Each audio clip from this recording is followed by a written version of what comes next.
के चलते, सतनामी बेदादम धर के चलते, कौन दिखाही उंगली मोला रे, बाबा गुरुदेव के वरदान संग मोर राह चरमा जल तेरे।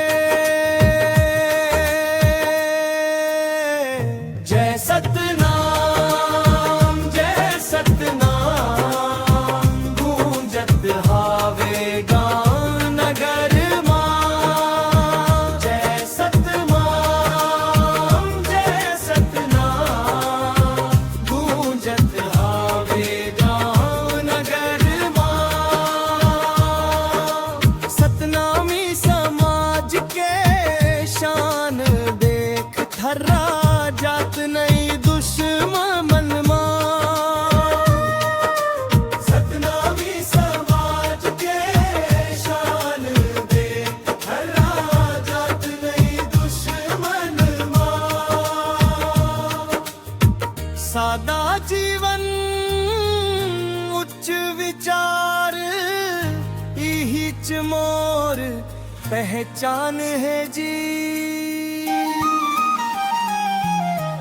गुरु घासीदास के उपदेश ला मोर सीना में लिखाए है। सच के राह में चलूं भाई कबरू नहीं डर ही कोनो दिन।